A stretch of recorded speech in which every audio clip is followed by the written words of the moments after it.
response video to Luddite Returns. Oh dear. More convoluted jargon disguising simplistically stupid arguments. So let's go with the whatever. The word barf. Procreation is not analogous to drunk driving. While those persons who locomote via automobile do consent to the risks intrinsically associated with vehicular travel, said persons do not consent to the increased risks imposed upon them by the interpersonally actual locomotion involving the intoxicated. Yeah, so he's saying that people do consent to certain rules of the road, but they do it by extortion, right? Let's just be truthful, right? There's a lot of people who would want a lot of people off the road. You know, a lot of uninsured vehicles off the road. A lot of, yeah, you know, but so it's a consent, but let's understand this is a coercive contract. You really don't have a whole lot of choice if you want to drive. You know, you can't go find the safe roads. More than the mere absence of consent, drunk driving is the express violation of the consent of others, whereas procreation is not. Yeah, says you, right? Yeah, well, obviously, but you can't violate something that hasn't been formed yet, right? So you can't violate a consent that hasn't been formed. But again, we're just talking about the realistic probabilities. So that's what the argument's really about. Just like with drunk driving, you can say, I never had an accident drunk. Well, that doesn't mean you're not going to. And statistically, we know that being drunk, being inebriated, does diminish your capacity to do this skill thing that you're doing. And that there will be a increase in damage done on the roads if people are drunk. So we know that statistically is a fact. So we don't need to sit there and find their future victim and bring him in front of the drunk driver to make the argument. We have no obligation to go to the future, find the victim the guy creates, bring him back to the past and show him his victim. So that's your expectation, that I'm supposed to produce for you the consent violated. I'm saying, I'm giving you the example. I'm saying I was a victim of that violation of consent. I'm telling you I don't appreciate it, I don't like it, I didn't contract for this, and I'm saying it's obnoxious. I should be able to violate you with equal recklessness and sloppiness if you think you have a right to drag me into your shithole and effectively rape me with your irresponsible bullshit you call a civilization. So I can make the argument of my violation as a present, current, existing, and speaking victim of the drunk driving. Alright, so we don't have to go get the future victim. There's plenty of victims right now. 1 million people commit suicide. Maybe 10 times that number are on the brink. And there's plenty of people, we could argue, even a bigger number, who, if asked the question, would say, yeah, I'd rather not have been bothered. So the violation of consent is a fact. It can be demonstrated by the testimony of the current victims, and I have no obligation to provide you the future individual's, bloody body to demonstrate the fact that you will create new victims. Procreation involves the actualizing a state of affairs absent consent. Said consent, of course, being logically impossible to obtain, there being no exister from which to obtain. Well, exactly. So this is one of the problems you have with the life game, is that you have this intrinsic and fundamental negative. It's built right into the structure. It's like us being, let's say we were radioactive or something, and we'd have to deal with the fact that we were intrinsically radioactive and that we were hurting things by our very nature. That would be something we'd have to deal with as a fact. And you have to deal with the fact that you can't acquire consent. It's not something you can just say, it's not a problem. It's a problem. And in a circumstance where you can't acquire consent, and you're gambling with somebody else's money, and you can't acquire consent, do you see that this is really a big problem? Okay? That you can't just discount it. What you have to do is demonstrate why you are competent. Why the absence of consent is okay because your motives are pure, your logic is clean, your integrity, your intellectual integrity is sharp and precise, that there is no need for horrendous concern for this lack of consent because you do in fact know what you're doing. That's the argument you have to make. You have to demonstrate yourself to be qualified to act without consent. And instead, you're doing the exact opposite, which is to say, I don't have to give a fuck about you because you don't exist yet. And that is just running away from responsibility. That is not accepting it. And you're doing it in this maliciously turdish manner. A said state involving both harms and benefits, i.e., life, whereas relative to the harms and benefits, again, you're making a declaration that you haven't substantiated with anything, right? The argument isn't that there's harms and benefits as if the scales are balanced. The argument is clearly that the scales aren't balanced, that there is an inequity here, that certain individuals, certain minority of individuals will be dumped hard with the unluckinesses of your gambling and of your risk taking, and other individuals will gain from this maneuver that you're going to this maneuver you're going to do on the highway. Vehicular travelers external to the drunk driver, that which is or possibly actualized is unadulterated and exclusively harm.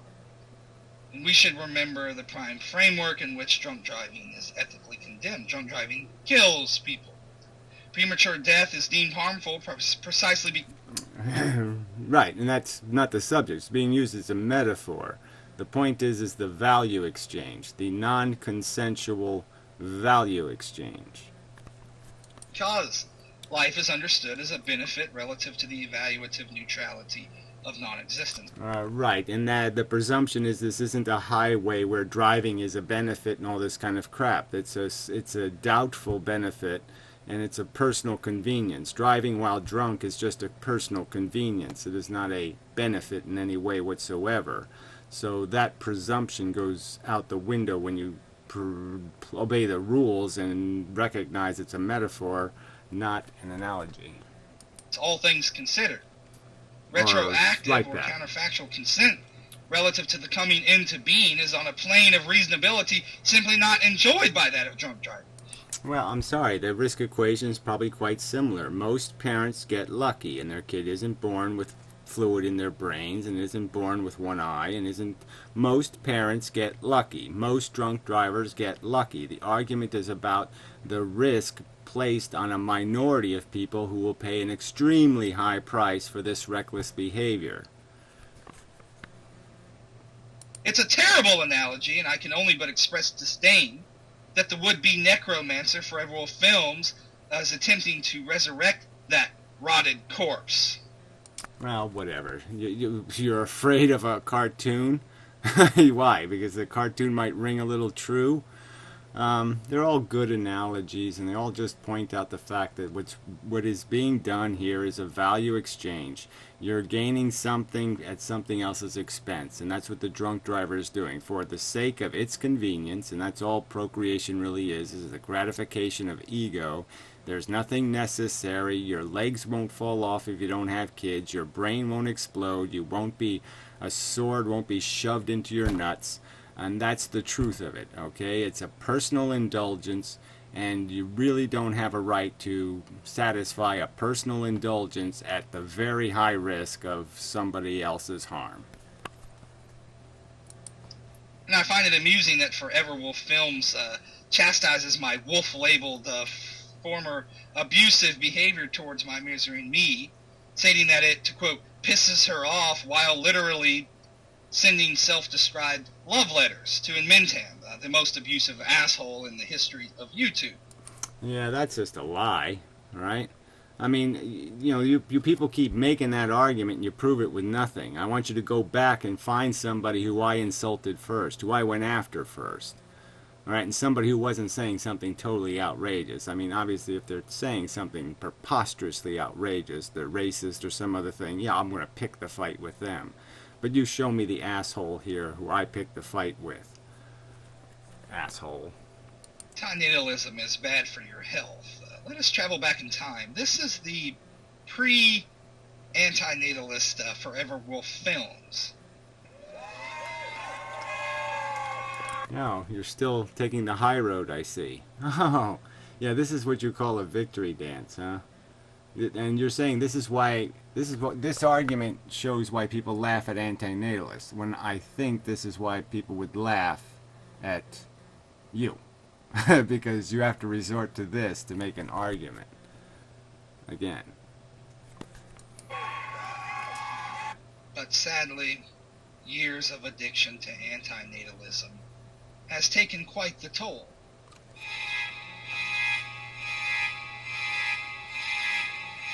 yeah. Well, this is this. Whatever this is, right? Really, this is supposed to be what, humor?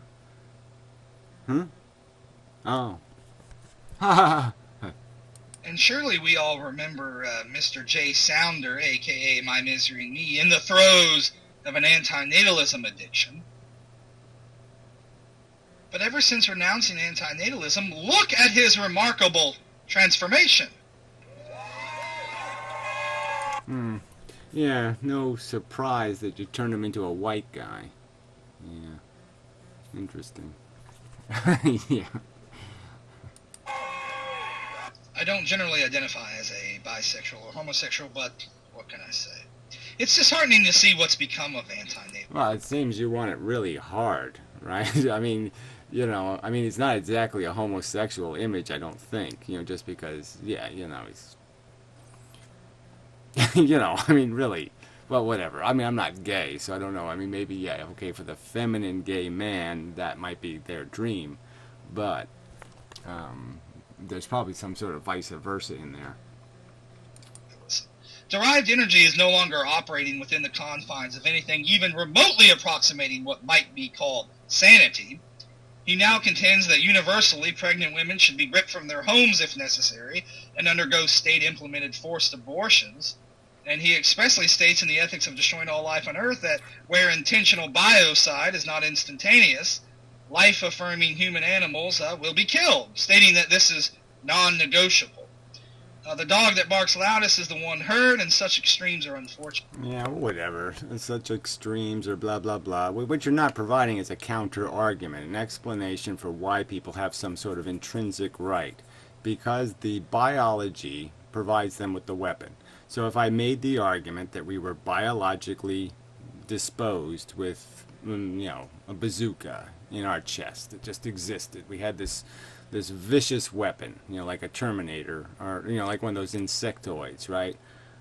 From Alien, right? So we're like the alien monster, and we have these huge, gigantic, monstrous weapons that we can use. Are you saying there's not going to be any ethical rules about where we have to keep that thing? That we have to keep that a little bit locked up, and that there's certain rules about how you're going to have this right to sit there and use these weaponry? And it's the same is true. This act of creation, it's the act of playing fucking God. Will you deal with that argument, please? Will you explain where you got your right from, except from the same place a mosquito gets it? That you didn't pass a test any better than the mosquito passed? You're alive and you're breathing and your equipment barely works, I bet. I bet it barely works. And so you can manage to pull it off. And that's what gives you the right, the fact that you can barely manage to pull it off. Fuck you. I don't think it does give you any such right. It's damn serious business creating fucking human beings. And if somebody's not going to take that business seriously, yeah, they should be smacked down. Hard. And as they are only conducive to antinatalism being treated with the same respect as the Westboro Baptist Church. Derived energy. No, I'm sorry. You're the one with the religion, jackass. Okay, quite overtly religious, in fact, stating it in fact. So don't pretend we're the Bible thumpers. You're the one thumping the Bible of a DNA molecule, energized by the super magical forces. Has grown quite sloppy, claiming that there are no selves while describing procreation as selfish. Utilizing the language of moral realism while professing moral nihilism. He claims that scientists are describing us as chemical scum in a pitilessly indifferent universe. where pitiless is already subsumed under indifferent, so he's being redundant for added emotional effect, and where clearly in this context, scum is not a scientific word, but an attitudinal or value word. Well, He's still... actually, scum is what it is. Scum, okay? Pond scum. And basically, yeah, we're pond scum with a scheming brain, not an intelligent brain. When you're just acting, when you're using your intelligence merely to scheme rationalizations to placate your biology, you're not doing anything better than what pond scum is doing it. You're just doing it with a sharper sword. You're stealing and taking with just a sharper sword. Peddling no sentience, no suffering, which at this point has all the appeal of someone selling used condoms. And he asked Jay Sounder, as if the question were some unanswerable Zen riddle, how can it being the coming into existence, be worth any price at all when there is no deprivation prior to birth? For once in my life, I find myself saying that it's not that complicated. Well, let's see what this answer will be. I mean, this is kind of just a simple question. Why open the door to risk? Why take the risk of creating harm when there is no need? The need only exists in the projections of your brain. These are projections of need. You project into the world this need for the existence of the humanoid. There is no real need. It's just an illusion in your head. So why don't you explain how you justify suffering produced to satisfy a delusion in your head? There's no bleeding victim that you're going to rescue with your procreation. You are going to create the victim. Valuative good and bad of existence can be better than the neutrality of non-existence. Simple. Okay, so he didn't prove it, right? So he just basically said that I say life is good, real good, okay? That the universe does need human beings to exist, that there is some satisfied elevation of the universe's state by the existence of these sentient, egomaniacal, crazy fuck organisms. Yeah, well, you're not going to be able to demonstrate that with a fact. Again, that's just the projection of your ego into the world. Loser. An antinatalist continued to proselytize under the pretext of a would-be aura of wisdom and responsibility, man taking the reins of his demise upon himself in light of a future extinction. When in actuality, this is analogous. Yeah, the fact is you're doomed, and you're just setting it up. Instead of recognizing you've done it, you've been there and done that, we've kind of completed the model. Okay, it's like a little toy model, and you put the decals on it, and you put the shit on it, and then you put it on the shelf, and you just say, who the fuck cares? Alright, the game is sort of over. We've played the game, we've done our little struggle thing to figure out how to play the game and what the game's about, and now we just basically have found out it's a stupid game. It creates its own hole. It's a game where you won't need the chutes and the ladders if you just quit digging the hole. And it's that simple. You have to make the problem to solve the problem. And it's just no point in doing that, especially when you're not cleaning it up well enough. If you could clean it up perfectly, if you could climb out of the hole really well and proficiently each time, well, then you might have an argument to say it's worth playing with. But you're not doing it cost effective. You're doing it as a loss, and you're doing it in the open of the ethical danger of not having consent, of doing it by your arrogance alone. And that's what makes it truly obnoxious, that you are declaring to the victims that I will tell you what it's worth. I will impose it on you, and I will tell you you will be grateful. I mean, it is so fucking obnoxious. To peddling death to a child in light of the fact that said child will, after all, cease to exist. Mankind just... It won't cease to exist. It will get sick, and it will slowly and likely horribly die. That is the usual scenario. Arrived on the scene. And there's a new antinatalist in town, the original directive. She's a high schooler. She's referenced me as an imbecile adult stated that I don't understand antinatalism, blocked me, and erased all of my comments. Real charmer. She Oh, yeah, and you're the one photoshopping, fuckhead. Mr. Charm. references. She uploaded a video, Postmodernism and Antinatalism, which is just mind-numbingly sophomoric. She references several times in her video relativism relative to the moral and epistemological realm as dangerous, which is laughable, as danger is not a viable belief-forming mechanism. Danger. Danger is the same thing as risk, okay? It's the fact that you're going to be exposed to the creation of the blood, the negative, the red ink. With ontological import relative to description and theory. She chastises Conference Report for likening moral realists unto theists, while simultaneously likening those affirmers of life unto DNA God worshippers. She states that coherence coupled with empirical evidence is so epistemologically sufficient that, to quote, there is no point in assuming humility. Clearly, she so desperately stands in need of versedness in pragmatism in general. See the Duhem Quine thesis and the problem of undetermination. Her references to moral progress presuppose Yeah, and this is all about somebody you don't even list in the description of your video. So, very, very classy. the very moral realism at issue. Her claim that moral anti-realism is contingent on a purported lack of absolute knowledge, a phrase that has been retired since Descartes, is absurd, as moral Oh, so he's going to tell us again that it's absurd to be a determinist. That somehow, they've proven the existence of, woo-woo and mishmash. Yeah, no, I don't think you have. anti-realism blossomed, as it were, precisely within the modernist paradigm, and she fails to see that the correlationist problem has always haunted correspondence theories of truth, and that this is no mere intra-postmodern problem. So, yeah, whatever. As soon as you say the word post-modern, you're in big, huge trouble. Yeah, this fucking philosophabble.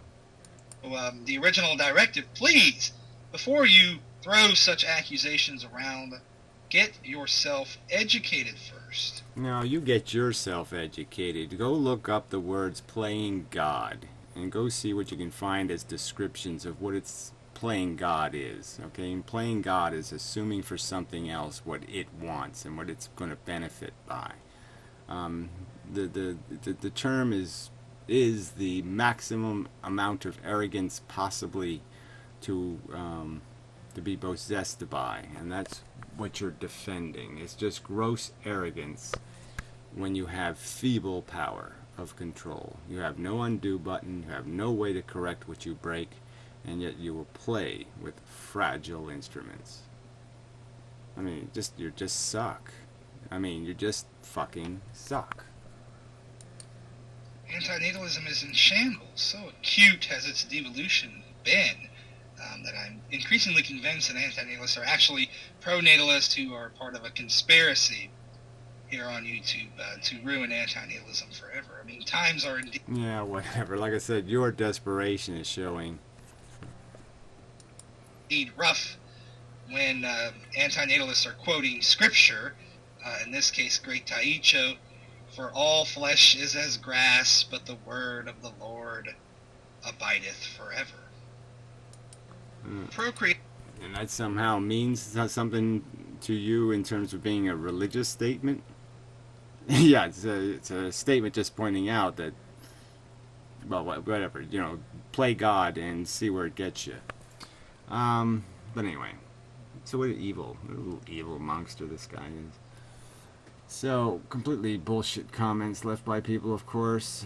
This Stu in the morning, she's always saying some kind of slanderous shit, so I wish she would put up. Anti-natalist videos could be very useful to a philosophy professor with their abundance of riches of logical and philosophical errors. Yeah, so again, will you point them out? You show us where your God exists.